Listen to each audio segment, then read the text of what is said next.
안녕하세요. 뉴스데스크의 바람잡이 지영은 기자입니다. 네, 김준상입니다. 네, 오늘 신청곡 강민승 님이 신청하신 히사이시 조의 썸머. 히사이시 조는 알아요?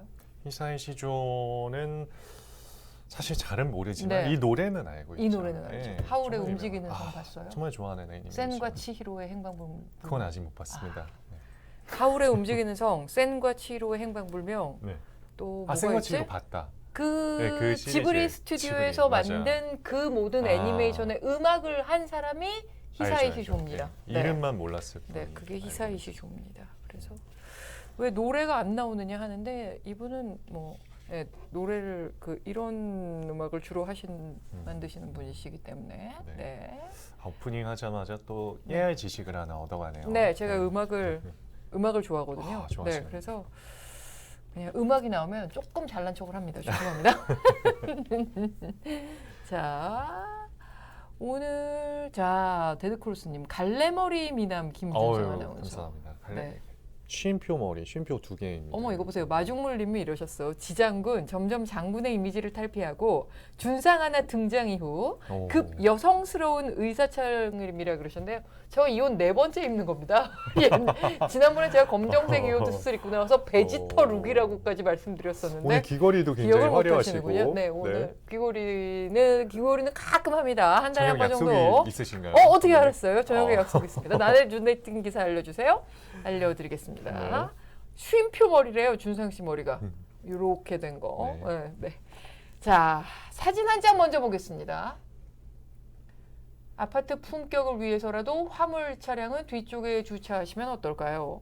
저 쪽지가 사진 오른쪽에 있는 포터 차량 운전석 문 손잡이에 붙어 있었던 거라고 네. 합니다. 저 화물 차량 차주 아파트 지하 주차장에 저 차를 세워뒀는데 빼려고 나와 보니까 저 쪽지가 붙어 있었다고 하네요. A 씨가 저 차주가 관리사무소에 가서 CCTV를 뒤져봤어요. 그랬더니 입주민으로 추정되는 한 사람이 차 옆으로 와서 저 쪽지를 이렇게 꽂아놓고 가는 모습이 찍혔다고 합니다. 그래서 이 차주가 오늘 한 온라인 커뮤니티에 서러워서 이사를 갈까 고민 중이다. 참. 이렇게 글을 올렸습니다. 황당한 일이네요. 2016년에도요. 누군가 화물차 사이드미러에 입장 바꿔 생각해 주시고 화물차는 미관에 안 좋습니다. 103동 뒤편에 주차장 새로 만들어놨으니 부탁드립니다. 101동 앞에는 주차하지 마세요. 이렇게 적은 쪽지를 꽂아두고 가서 굉장히 온라인에서 공분을 일으켰던 적이 있는데 이번에 저 발생한 일로 2016년 사례도 다시 소환되고 있습니다. 준상 씨는 어떻게 생각해요? 저 화물차가 아파트 품격을 해친다고 생각해요? 저는 그런 생각이 품격을 해친다. 그렇죠. 그렇죠. 아니 뭐 같은 아파트 주민이 뭐 업무상 그게 필요해서 쓰는 걸 수도 있고 그렇죠. 그리고 화물차가 무슨 상관입니까 그러니까요. 대체. 누가 무슨 차를 타든지는 자기 자유죠. 네. 내가 아파트 주민들이 다 수입차를 타면 나도 수입차를 타야 되고 뭐 그런 게 있습니까? 모두가 그런 반응을 보이고 계십니다. 그렇습니다. 아파트 아이고. 품격은 무슨? 네. 저게 사람의 제정신 품격이 더 박힌 중요하지. 사람이냐? 네. 그렇죠. 그렇죠. 신성희님 말씀이 정답이네요. 그렇죠. 아파트보다 사람의 품격이 더 중요하지 않을까요? 네. 아이고. 그러게만. 삐까번쩍님, 아파트 품격을 위해 쪽지는 고이 접어 주머니에 넣으세요. 맞습니다. 참나. 마중물님, 화물차와 아파트 품격? 저 아파트 어디야? 내 똥차 몰고 놀러 가야겠네 이러셨습니다. 아이고. 네. 이 기사가 또 2016년에 이런 일이 있었다고 하니까 네, 비슷한 사실 일이. 보도가 안 됐다 뿐이지 얼마나 더 많겠습니까? 그렇죠. 두 개만 나온 거지. 네. 좀 사람들이 좀 생각을 네. 품격은 품격을 차로 좀- 만들어지는 게 아닙니다. 네, 그런 네. 것 좀 사람의 품격은 차로 만들어지는 게 아닙니다. 네. 자, 낮에 눈에 띈 기사 오늘은 하나만 살펴보는 날이죠. 오늘은 근데 엄지철이 아니고 뭐라고 해야 될까요? 김지철, 김지철은 좀 이상해서 제가 생각해봤는데 김영철. 이명철. 그래서 제가 하춘화 그 김영철. 모창을 흉내낼까 하다 그건 제가 그래도 기자니까 참기로 했습니다. 네, 김영철이라고 하면 어떨까라고 네. 생각했는데 혹시 좋은 닉네임이 생각나시면 채팅창에 올려주시기 바랍니다. 네, 8초 올려주세요. 후에 3인조의 주인공 정철진 경제평론가와 돌아오겠습니다.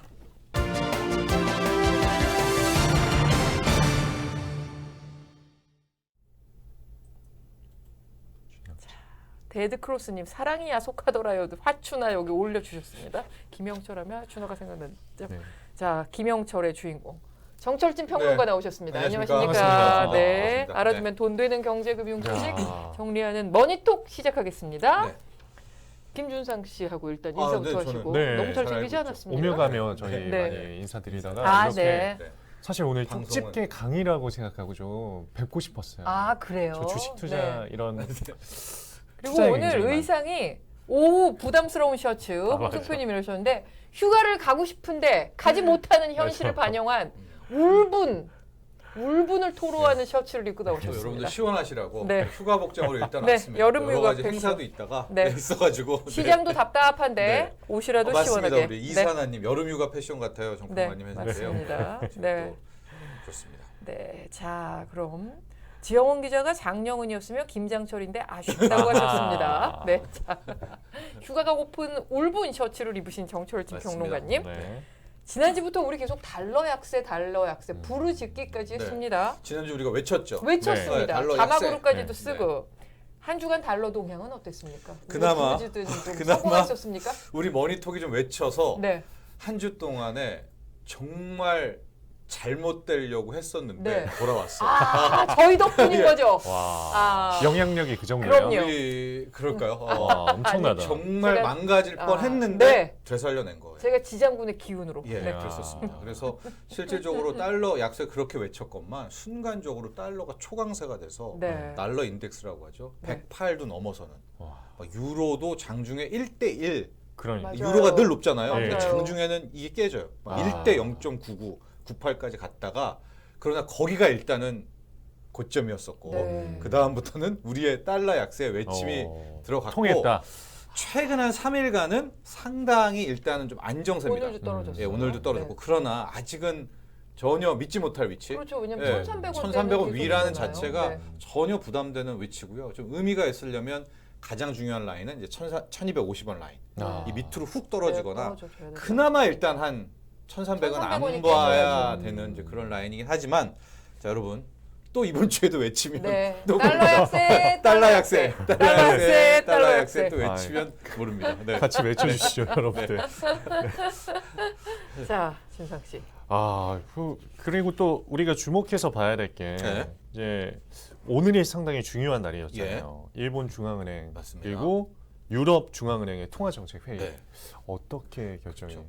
우리가 지난주에도 공부를 한번 했는데 이제 달러가 네. 얘가 가치가 높냐 낮냐. 네. 네. 네, 그걸 평가를 하기 위해서 달러 인덱스라는 지표를 쓴다고 했잖아요. 네. 달러 그렇죠. 인덱스는 상대 6개 통화의 패키지입니다. 네. 근데 그 6개 통화의 이제 비중 가중치는 다르고요. 거기가 이제 유로와 일본 엔화, 파운드와 또 스위스 프랑, 캐나다 달러, 또 스웨덴 이렇게 해가지고 6개인데 네. 지금까지 달러 강세가 왜 나왔냐면 실은 미국이 뭐 잘났다도 있지만 네. 유로가 너무 약해져서 그렇죠. 또 일본이 너무 못나아져서 엔화가 그렇죠. 그래서 달러가 네. 강해졌다. 그렇기 때문에 이걸 되돌리려면 기술적으로는 엔화가 힘을 내든지 유로화가 힘을 내야 된다. 여기까지 이제 했지 않습니까? 네. 그 모멘텀이 되는 각국의 통화정책 회의가 있었거든요. 네. 일단 그러니까요. 일본 음. BOJ, 일본 중앙은행의 BOJ 기대는 근데 우리가 솔직히는 안 했어요. 네. 결과가 어떻게 나왔습니까? 결과는 달러 강세 입장에서는 실망스럽게 나왔습니다. 네. 일본 중앙은행 후로다 총재 BOJ는 계속해서 엔화의 소위 말한 공급, 엔화 양적 완화를 지속한다. 아예 아. 끈질기게 금융 야. 완화를 끈질기게 계속할 금융 완화. 것이다라고 금리를- 끈질기게라는 네. 표현을 아예 썼더라고요. 금리를 네. 올릴 이유가 없다. 네. 아. 그다음에 엔화를 이렇게 무한대로 찍어내서 실은 약점, 뭘 잘못됐다라는 증거를 찾을 수가 없다. 그러니까 당분간 엔화는 더 엔저 정책을 야. 유지하겠다라는 것을 재천명을 했고요. 네. 또 일본이 이렇게 엔저를 했음에도 불구하고 인플레이션이 이제 고작 2%가 넘은 거예요. 그러니까 신기하네요. 일본이라는 나라는 신기하죠. 섬나라라 이렇게 좀 약간 이렇게 분리되어 있는 건가요? 글로벌 그것도 있고, 정세하고. 이 사람- 사람들이 정신 뭐 이런 네, 거 한 보니까. 25년, 30년을 그 디플레 시대에 살다 보니까 미니멀리즘이라고 하죠. 아. 굉장히 그 작게 사는 그런 생활이 좀 와. 일본인들이 많이 좀 수요 익숙해. 자체가 죽은 그렇죠. 거군요. 예, 어떻게 보면. 그런 생활이었기 네. 때문에 자 우리가 첫 번째로 바랬던 것은 일본이 엔저 네. 정책을 좀 끝내주기를 원했잖아요. 네. 그러면 엔화가 강세가 되면 달러를 붙잡을 수 그렇죠, 있으니까. 그렇죠. 일단 1차 이거 실패. 실패. 와. 네, 일본 엔화는 제가 할 길 간다. 네. 그리고 뭐 ETF를 사주는 게 있어요. 엔화 찍어가지고 네, 일본 네, 주식시장 이것도 다 계속한다. 그러니까 이제 엔화는 기대할 바 없습니다. 어. 엔화는 엔저의 길로 간다라고 해서 원했던 것 중에 하나는 일단 실패. 그럼 유로는 유로화. 어떻습니까? 유로 이제 곧 있으면은 이제 ECB죠. 네. 유럽 센트럴 뱅크, 오늘 저녁에 유럽 하죠. 중앙은행이 오늘 밤에. 곧 아마 네. 통화정책 회의를 할 것 같습니다. 네. 그런데 실은 최근에 우리 환율도 좀 안정되고요. 달러 강세가 꺾인 것도 유로화 때문이었어요. 당초에 조금 있다 할 ECB 통화정책 회의에서는 금리를 0.25%포인트 베이비 스텝을 밟기로 했는데 네. 어제 그제 최근 3일간 유럽 언론 쪽에서 무슨 얘기가 나오냐? 아니다. 더 올려야 된다? 0.5를 할 수도 있다. 오. 그러니까 빅 스텝을 밟을 수도 있다라는 얘기가 나오고 있거든요. 그랬기 때문에 그 힘으로 유로화가 세졌고 네. 달러가 주춤한 거였기 때문에 조금 있다가 문제는요. 유로화 금리 인상은 이제 유럽 중앙은행이 할 텐데 네. 0.5 정도는 올려줘야 돼요. 네. 그러니까요. 네. 그 기대감 때문에 지금 여기까지 네. 왔잖아요. 그러니까 네. 근데 만약 0.25 그럼 아. 다시 달러가 제 힘을 낼 수가 있습니다. 아이고, 이게 지금 아이고, 한 1시간 정도 남은 것 같은데요. 근데 시장은 네. 그렇게 원하는데 라가르트 총재나 그런 쪽은 그렇게 많이 올리고 싶어하지 않는 거 아니에요? 그렇습니다. 네. 아이고. 네. 하고 지금 여러분 유럽 뉴스 중에 탑을 아마 유럽 중앙은행 찾으려고 투자자 보시면은 마리오 드라기. 네. 예. 마리오 드라기 이탈리아 총재잖아요. 네. 마리오 드라기가 지금 사임을 했습니다. 그러니까 이탈리아도 정치가 완전히 경랑 속으로 들어갔거든요. 그런데 우리가 잘 생각해 보면은 2011년, 12년 때 유럽 재정 위기라고 해서 맞아요. 네. 그리스, 뭐 스페인, 포르투갈, 네, 이런 난리도 나라들의 아니었죠. 국채 네. 금리가 뭐 5%, 7%, 디폴트가 8%에 나고 막, 네. 맞습니다. 기업이 아니라 국채 금리가 뭐 막 10% 넘고 막 이랬었거든요. 근데 여기서 또 기준 금리를 올리면 또 국채 금리가 그렇죠. 튀어올까봐 이래저래 ECB의 라가르드 총리는 좀 여러 가지를 올리는 고려해야 거를 되는 주저하고 거군요. 있는데 네, 시장만 볼 게 아니라. 그런데 네. 제가 늘 말씀드리죠. 지금 인플레이션이요. 미국 못지않게 힘든 나라가 유럽입니다. 그렇죠. 유럽의 6월 소비자 물가 상승률 8.6%가 네네. 나왔어요. 그러니까 게다가 지금 에너지 대란이 유럽입니다. 유럽이죠. 네, 독일 에너지 배급제하고 있고 유로화가 이렇게 싸지면 수입 물가가 엄청 높잖아요. 네. 그럼 그 국민들 괴롭겠죠. 아. 그래서 어떤 식으로든 저는 유로화의 몸값을 높이기 위해서라도 좀 긴축을 금리를 세게 올린다거나 그런 코멘트를 할 걸 바랍니다. 저는 네. 솔직히 왜냐면 그래야 달러가 달러가 꺾이니까 좀 1시간 반 정도 남았습니다. 그래서 유럽 중앙은행이 어떻게 결정을 내릴지 그래서 과연 유로화가 진짜 힘 좀 낼지 아니면 여기서 다시 꺾이면서 이제 달러가 또 달리게 되는데요. 그러면 또 우리가 뒤에서 말할 주식시장이라든가 원달러 환율이라든가 다 힘들어집니다. 그래서 네. 요 1시간, 2시간 후에 결정이 굉장히 좀 중요하게 될 것 같습니다. 네, 지켜봐 보겠습니다. 네.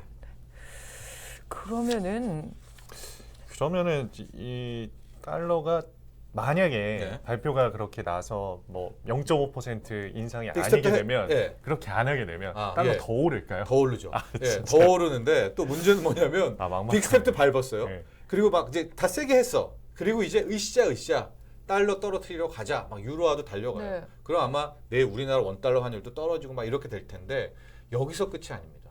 마지막 하나의 관문을 더 거쳐야 FOMC 죠. 되는데 네. 그게 다음 주 네. 있을 미국의 또 이 6월 FOMC 회의입니다. 네네. 예, 그렇기 때문에 7월 FOMC 회의입니다. 예, 그래서 지금 현재는 자이언트 스텝 0.75%포인트지 않습니까?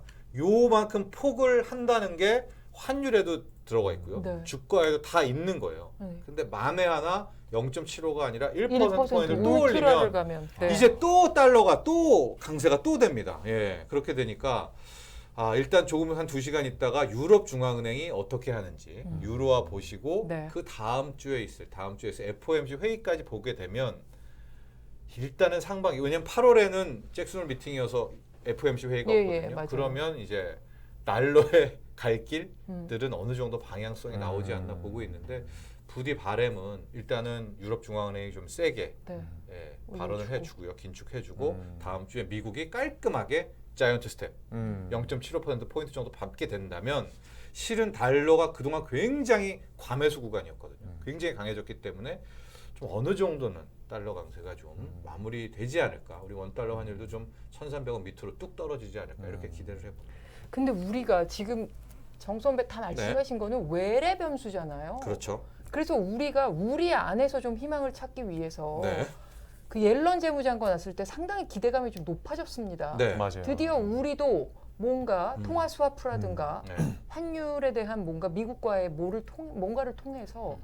외래 변수가 어떻게 될지만 이렇게 목 빼고 기다릴 게 아니라 네. 안에서 해결책이 마련됐으면 좋겠다 이런 기대감이 높지 않았습니까? 근데 어땠어요? 근데 자넷 옐런 재무장관 올 때는 통화 수합이라는 생각도 없었던 것 같아요. 네. 하고 위치 자체가 통화 수합은 연준이 하는 겁니다. 미국의 그렇죠. 중앙은행. 그러니까 그렇죠. 자넷 옐런이 물론 전직 연준 의장이었었고요. 네네. 연준 생활을 진짜 오래 했습니다. 그렇죠. 90년대 그렇죠. 들어갔더라고요, 이분이. 네. 그러니까 꽤 오래 했기 때문에 우리가 좀 바람이 있었는데 자넷 옐런 재무장관 역시 뭐 전혀 통화 수합에 대한 생각은 없었고요. 네. 이제 오로지 이제 배터리 동맹 좀 이따 얘기하겠죠. 그다음에 러시아 그 원유 가격 상한제하는데 네. 한국 동참해 달라 뭐 이런 거였었긴 했었습니다. 그래서 뭐 통화 수합은 없었지만 나중에 윤석열 대통령 추경호 원총리 이제 코멘트는 이제 나오기는 그렇죠. 했는데요. 나오긴 했어요. 환율 안정 뭐 예. 협조하겠다. 양국이 뭐 예. 이런 얘기 했죠. 근데 이제 이런 오해와 어떤 주장들 오해가 있는 게 뭐냐면 통화 수합 중에 상설 통화 수합 네네. 대놓고 달러를 갖다 쓸 수 있는 나라가 유럽이 그렇고요. 유로존이. 그다음에 일본이 그렇잖아요. 그렇잖아요. 네. 그러니까 통화 수합을 해도 안 되네라고 이제 말씀하시는 분은 음. 엔화는 지금 계속 그렇게 떨어지고 떨어졌잖아요. 있는데. 통화 네. 수합인데도 엔화 약세잖아요. 상설 통화 수합인데도 유로화가 약세잖아요. 네. 그러니까 이거 통화 수합이 수합한다고 뭘 해결되는 게 필요해라고 아니구나. 하시겠지만요, 여러분. 그 한 날 더 보셔야 됩니다. 이게 음. 무슨 얘기냐면 이 상설 통화 수합을 맺은 나라는 외환 보유고가 털릴 이유가 없습니다. 네. 달러를 늘 갖다 쓸 수 있으니까. 네. 그래서 어떤 짓을 하는 거냐면 그 일본이 지금 엔저 계속 나가잖아요. 네. 금리 안 올리잖아요. 네, 네. 유로도 저렇게 물가 올리는데도 경기 죽을까봐 금리를 안 올리는 올리잖아요. 거죠. 금리를 안 올릴 수 있는 자격을 획득한 거예요. 음. 그러니까 만에 하나 우리나라도 미국이랑 상설 통화 수합을 맺었다면 한국은행이 금리 올리는 걸 굉장히 천천히 올려도 됩니다. 통화 정책을 조금 더 주도적으로 할 수 경기 있군요. 위주로 갈 네. 수가 있는 거죠. 환율은 버리고. 네. 그런 차원에서 왜냐면 지금 뭐 대출 금리 오르고 대출제부터 크지 않습니까? 네. 그러니까 실은 뭐 통화 수합이 일본 유로화 약세됐는데 왜 필요해라고 하지만은 그러니까 있는 게 좋습니다. 우리가 그거 애걸할 건 아니지만은 뭐 우리가 뭐 아예 그게 있어도 나쁜 애는 아니다라는 네. 걸 한번 좀 바로잡고 네, 싶었습니다. 네. 네. 자, 그럼 이어서 주식 이야기를 좀 네, 해보고 네. 싶은데 아니 최근에 외국인 투자자들의 분위기가 좀 심상치 않습니다. 우리 주식들이 좀 사담고 있는데 그렇죠. 어떤 신호로 봐야 되나요? 우리가 또 머니톡에서 한 3주 전인가요? 4주 전인가요? 이제 바닥 신호 여러 가지 얘기했을 때 네. 수급 쪽에서 그러니까요. 예, 외국인 투자자들이 네. 하루에 2천억 이상씩 적어도 오거래일. 5거래일에서 네. 이제 8거래일, 네, 네. 5거래일 이상을 연일 순매수를 하면 하고 이제 전체 통키로는 네. 한 1조 5천억 이상을 네, 네. 사주면 이때가 항상 바닥이 나왔다. 떨어졌을 때.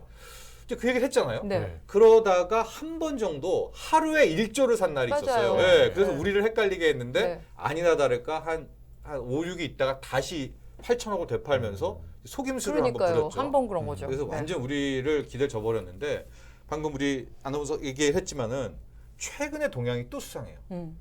어제 빼고 그 직전 3거래일에 2천억, 3천억씩 꾸준히 네. 샀고요.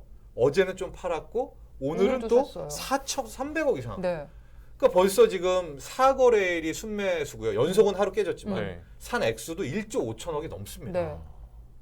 그러니까 이제 이게 뭐냐 이거죠. 그러니까요. 바닥권에서 외국인이 들어왔는데 그동안에 어떤 그게 수급 뭐예요? 그러면 이게 수시도 그냥 낙폭과대 종목을 줍줍하는 거예요? 단기 차익을 누리려고 아니면 아예 이제 회귀했다. 예. 우리나라 돌아왔다. 예. 한국은 그래도 펀더멘탈이 좋다. 이렇게 판단하고 돌아온 거예요? 그러니까 뭘로 봐야 됩니까? 아직까지는 섣부른 거예요. 네. 그러니까 내일 하루를 일단 더 보죠. 내일 하루를 더 봐서 오거래일을 내일도 또 2천억 이상을 사는지를 보고요. 네. 여기서 더 확실해지려면 환율이 원달러가 1,300원이 깨져주면 그러면 이 역시 FOMC와 연관이 있겠군요. 오늘도 연관이 있죠. 네. 오늘 조금 오늘 있다가 이렇게 22도 하면 연관이 네. 있겠죠. 예. 그래서 우리 에릭 조님이 속임수 휩소다. 휩소 아시는군요. 휩소. 휩소가 그러니까 우리가 뭐예요? 한번 당했어요. 그러니까 주식에서의 가짜 속임수를 휩소라는 표현을 쓰는데 막 살 듯이 달려들어요 주포가. 그럼 다 살 거 아닙니까? 네. 그때 자기가 쑥 빠져. 그런 다음에 주가를 떨어뜨리는. 또 그 반대죠. 막 어떤 유망한 주식이 올라갈 때 네. 막 팔아요. 그래서 이 회사 망할 것처럼 한 다음에 다 갑자기 던지면 사들. 자기가 받아서 이야. 올려요. 이제 이걸 주식에서의 휩소라고 휩소다. 막 네. 얘기를 하는데 어. 지금 외국인들이 한 4거래일 일단 샀습니다. 연속은 3거래일 뛰고 이제 하나 네. 1조 1천억 이상. 이게 휩소인가 아니면 진짜 어느 정도의 바닥권이라고 외국인들이 스마트머니가 들어온 건가 지금으로서는 예단할 수가 없다. 다만 내일 한 번 더 2천억 3천억 사주고 네. 원달러가 1,300원이 떨어진다면 네. 실제로 이 주포들이 외국인 주포가 좀 살려고 들어오는 건 아닌가라는 생각은 해볼 수가 있습니다. 그러면 그러니까 지금 아직 추세가 바뀐 건 아직은 아닙니다. 아직은 아닙니다. 예, 그때 우리 봤잖아요. 하루에 8천억, 9천억 두 번 팔고 샀던 거 그냥 털고 나갔던. 그래서 우리 아까 그 에릭 조님이었나요? 네. 휩소라고도 이제 의심하는 건데 일단은 좀 의심을 하는 것이 좀 필요할 것 같습니다. 네. 그러면 아직은 의심 단계고 이게 추세적으로 돌아올지 아닐지 그걸 보려면 네. FOMC 끝난 다음에 방향을 확실하게 판단할 수 있는 때가 되겠군요. 그렇죠. 그러니까 거래일로는 월, 화, 수, 내일 4거래일 정도가 남아 있는 거죠. 네. 자, 그럼 9번 질문을 준상 씨가. 알겠습니다. 지금 이 전문가들이 시장을 바라보는 게 세 가지 시선이 네. 있다고도 얘기를 하더라고요. 이게 하나는 데드캣 바운스, 네. 그리고 베어 마켓 랠리, 그리고 추세 상승. 네. 이 되게 표현들이 어려워요. 사실 좀 어려워요. 어려워요. 그래서 네. 각각 의미하는 걸 좀 그러니까 내용을 얘기해 들어보면 주시겠어요? 되게 쉽습니다. 네. 네. 데드캣 바운스라는 건 뭐냐? 고양이가 이제 떨어질 때 한번 치고 올라가는 거죠. 한번 하고 하는 건데요. 네. 그게 뭐냐면 그런 약세장이잖아요. 지금 20% 이상 빠진 그쵸. 낙폭장이잖아요. 네. 그러니까 그런데 최근 한 3, 4일간 미국장도 꽤 지금 한 4, 5% 올라줬습니다. 좋았어요. 그러니까 네. 요 오른 것을 네. 지금 어떻게 바라볼까에 대한 해석인데 네. 이거는 이제 죽은 고양이가 한번 튀어를 그러니까 데드캣이 약세장에서 바운스한 한번 띵 거다. 하는 거죠. 띵 네. 하는 네. 거고 다음 주 FOMC부터는 완전히 빠질 것이다가 1번. 2번은 베어 마켓 랠리라고 약세장이지만 꽤 이게 하루 올라가는 경우가 있습니다. 네. 베어 마켓 약세장 베어 마켓에서 랠리가 나온다. 근데 네. 베어 마켓 랠리도 우리가 무시할 수가 없는 게 10% 이상 나올 때가 많거든요. 음. 시장에서. 그러면은 어딥니까 요즘 같은 시대에. 그게 있고 세 번째 시선은 야 이제 됐어. 저희가 추세군요. 이제 근데 요거는 이제 거의 없어요. 네. 네, 이제는 끝난 거야. 한번 지금부터는 배팅해도 되라는 시선인데 지금은 1번, 2번 사이에서 고민이 굉장히 큰 것 같아요. 한번 이렇게 움찔한 거냐 네. 아니면 그 약세장에서도 잠깐 이렇게 좀 상승 국면을 잠깐 베어마켓 보는 랠리는 거냐. 한두 달도 갑니다. 아. 네, 약세장에서는. 네, 그렇기 때문에 만약에 베어마켓 랠리라고 해도 꽤 이 선수 영역분들은 남길 수가 있거든요. 근데 그러면 베어마켓 랠리는 고점을 쭉 이렇게 상승 절대 이건 아니죠. 아니고 네. 한 요 이렇게 미미한 상승 떨어진 추세겠군요. 거에서 한 10% 15% 아. 정도가 이제 올라가는 요 대목이기는 한데 네. 과연 데드캣 바운스냐 베어마켓 랠리냐는 요번에 아까 직접 네. 외국인들이 지금 토탈 최근 한 5거래일 중에서 4거래일을 샀고 1조 5천억 이상 산 요것과 굉장히 관련이 있을 것 같아요. 만에 하나 이거를 이제 원달러 환율이 떨어지고 외국인들이 내일도 사주고 월요일도 사준다면 이거는 확 던지기 위한 즉 데드캣 바운스로 들어온 게 아니라 적어도 베어마켓 랠리는 사준다는. 보고 들어온 돈이라고 봐야 되는 거거든요. 그렇기 때문에 다 연관이 돼 있네요. 예, 다 연관이 돼 있습니다. 그래서 주식하는 분들도 지금 외국인들의 순매수를 한번 추적해 보자고요. 아직은 의심하지만 만에 하나 월요일도 사고 화요일도 샀다. 그런데 2조 이상을 순매수했다. 그러면 베어마켓 랠리 베어마켓 쪽의 랠리로 갈수 가능성이 있다. 더 높아지고 원달러 환율까지도 1280, 1250까지 온다면 이거는 거의 빼박이가 되는 거죠. 네. 그러면 네. 근데 정선배께서는 셋 중에 어느 시선이 가장 정확하다고 보세요? 저는 베어마켓 랠리 쪽이 훨씬 더 이번에 들어온 외국인 자금이 지난번에 1조 원 샀던 그 패턴하고는 조금 다릅니다. 외국인들이 들어오는 것들이. 그래서 일단 기대는 하고는 있습니다만 오늘 봐야 될 거 20일 보고요. 가장 정석은 다음 주에 있을 미국의 FOMC까지 7월 FOMC까지 본다면 훨씬 더 강한 확신이 나올 수가 있죠. 오늘 샀어야 됐네 그러면. 아니죠. 아니죠. 그러다가 월화에 또 패대기가 나올 수가 있습니다. 예, 그래서 아직은 섣부르다 하고 그래도 네. 계속 말씀드리죠. 원달러 1,300원은 안 됩니다. 베어마켓 원달러. 랠리처럼 보인다고 하셨잖아요. 네, 저는요. 오늘 샀어야 됐네. 일찍 만났어야 됐네. 아, 자, 10번 우리 질문. 희망찬 네. 내일님도 외인들 기대를 가져본다. 네. 그렇죠. 근데 기대만 갖자고요. 반란기가 되면 쫄딱망해요. 홍승표님이 그러셨습니다. 네. 자, 그리고 이 앞서 달러 환율의 향방이 어쨌든 지금 중요한 거잖아요. 그게 계속 중요하니까 네. 보엠씨 얘기도 하고 그렇죠. 유럽 중앙은행 뭐 얘기도 하시는데 네. 지금 증시로 들어오는 그런 외국인 자금들이 앞으로 달러가 약세로 돌아갈 거야라고 네. 좀 예상해서 네. 그래서 먼저 들어오는 돈은 네. 아닐까요? 그건 훨씬 더 중요한 질문입니다. 네. 이게 만에 하나 정말로 먼저 네. 항상 냄새를 맡고 먼저 들어오는 그 스마트머니. 스마트머니라고 한다면 네. 이거는 달러의 대추세가 꺾인 거고요. 주식 시장도 특히 신한국 우리 뭐 중국은 베어마켓 랠리가 아니라 이제 그 이상도 바라볼 수가 있는 추세 건데 상승으로 갈 수 추세 있다는 상승. 거군요. 근데 지금 이 돈의 성격은 그 누구도 모릅니다. 아. 이거는 뭐 거의 10만이 알고 있는 거죠. 근데 꼬리표가 아. 없으니까 이 돈에는. 그러나 스마트 머니 이기를 이기를. 이기를 네. 할수 있습니다. 자, 그럼 다음 얘기로 가보겠습니다. 자, 반도체 동맹, 네. 배터리 동맹. 뭐 여러 차례 얘기했지만 러시아랑 중국 상대하기에 미국 혼자는 좀 역부족이라 네. 팀을 짜려는 건데 네. 우리나라의 협조가 굉장히 중요한 상황인가 봐요. 그렇습니다. 지금 미국의 힘이 많이 약해졌다는 네. 거를 알 수 있는 것이요. 과거에는 미국 혼자서 다 이겼습니다. 네. 맞아요. 네, 러시아도 깼고요, 뭐 중국도 깼고 다 했었는데 일본도 깼죠. 80년대 네. 도전장 오니까 바로 예, 그냥 예. 뭐 플라자 합의로 뭐 진짜 했는데 지금은 또 공교롭게도 중러가 팀을 먹은 거예요. 네. 둘이 이제 한 팀이 되니까 미국이 혼자서는 중러를 못 이깁니다. 그래서 요즘은 이제 미국도 팀을 꾸려가지고 이 중러 팀과 싸우고 있는데 지금 미국의 고민은 이거예요. 중러를 어떻게 견제하지? 중러는 원자재를 꽉 잡고 있잖아요. 그렇죠. 예, 그러니까 지금 계속 당하고 있는 거고 바이든도 왜 지지율이 저렇게 추락했습니까? 원자재 가격을 우크라이나 사태 터지면서 폭등했고 인플레 나왔고 저렇게 됐기 때문에 그럼 미국은 뭘로 중러를 무너뜨릴까? 두 개의 생태계 패권을 잡으려고 해요. 네. 첫 번째가 반도체 패권. 반도체. 네. 예, 자기 팀 내에서 다 할 수가 있는 거죠.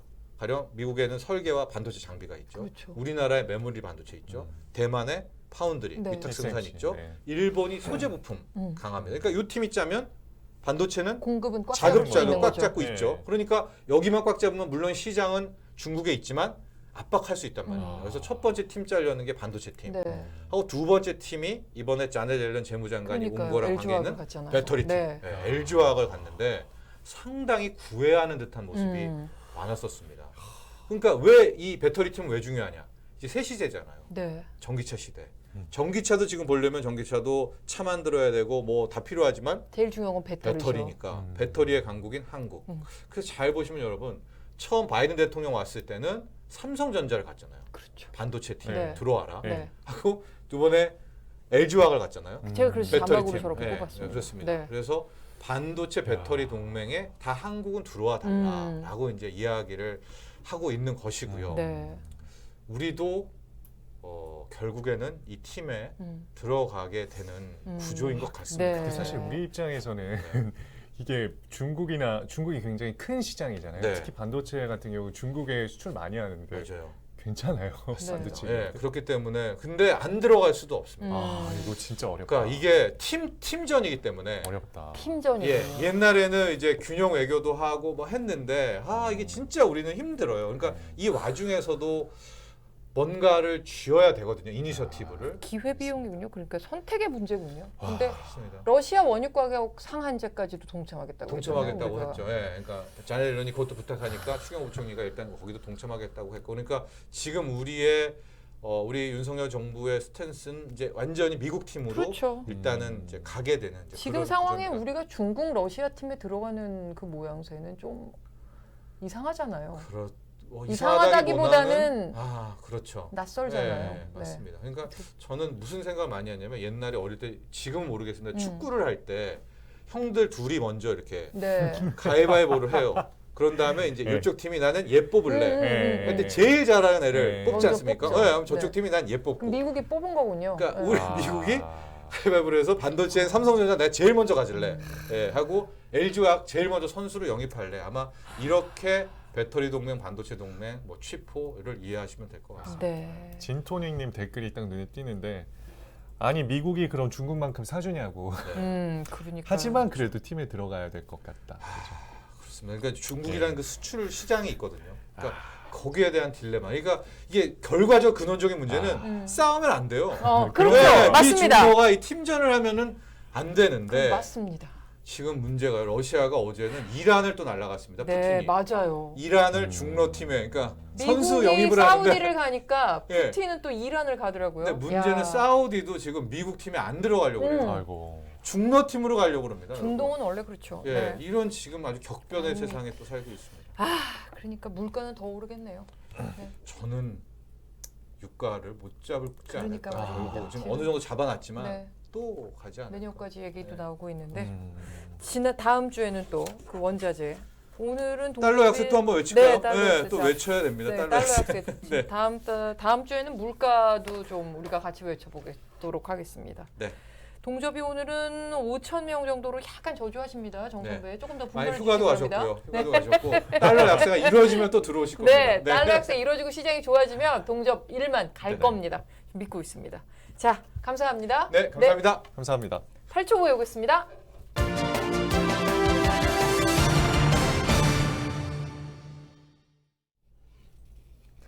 자, 오늘 뉴스데스크 네. 큐시트 미리 네. 훑어보겠습니다. 삐까뻔쩍님 달러 약세 가자 하셨습니다. 가자. 네. 이산하님, 정철진 평론가님 수고하셨습니다. 하셨습니다. 근데 또 네. 라이온님은 달러 강세는 지속될 듯 하시네요. 네. 자, 큐시트 보시죠. 보겠습니다. 네. 톱은 오늘도 대우조선입니다. 대우조선 하청 노사가 조금 전인데 7시 반부터 교섭을 재개했습니다. 남은 쟁점은 딱 하나입니다. 이 50일 동안의 파업으로 발생한 손해배상 문제입니다. 사측에서 7천억 원이라고 지금 추산을 했는데 그러니까요. 이 문제를 두고 금액에서부터 해결 방법까지 노사 양측의 입장이 너무 첨예하게 달라서 접점을 못 찾고 있는 상황입니다. 뉴스데스크 톱으로 현장 연결해서 지금 교섭 상황 어떤지부터 알아보겠습니다. 그다음은 헷갈리는 우회전. 우리 지금 도로교통법이 헷갈려요. 12일부터 바뀌었잖아요. 그러니까 뭐 보행하는 사람이 아니라 보행하려는 사람이 있어도 멈춰야 된다는 게 원칙인데 저 사람이 그냥 서 있는 건지 보행하려는 건지 어떻게 합니까? 창문을 열고서 보행하실 건가요? 물어볼 수도 없잖아요. 그럴 수 없죠. 그래서 이게 지금 굉장히 사람들을 헷갈리게 하고 있습니다. 지금 다른 나라는 어떻게 하고 있는지 그 사례를 좀 통해서 우리나라에는 어떻게 하는 것이 좋을까를 오늘 뉴스데스크에서 한번 모색해 보겠습니다. 네. 그리고 BA 2.75 변이 한 명 추가로 확인됐습니다. 그런데 이미 첫 번째 확진자 전인 그 전에 유입된 것으로 확인이 돼서 왜 이게 이렇게 확인되는데 오래 걸렸을까? 이거에 대한 그러게요. 의문이 좀 제기되고 네. 있습니다. 자, 휴가철에 개인 방역 조심하시고요. 준상 씨 사흘 해보니까 어땠습니까? 짧게. 저희 이렇게 또 환영해 주시고 네. 선배님도 편하게 해주셔서 재밌었습니다. 네, 다음에 어마나 또 휴가 잘 갔다 오고. 네네 다음에 기회가 되면 또 네. 모시겠습니다. 네. 감사합니다. 감사합니다. 저는 내일 돌아오겠습니다. 감사합니다. 감사합니다.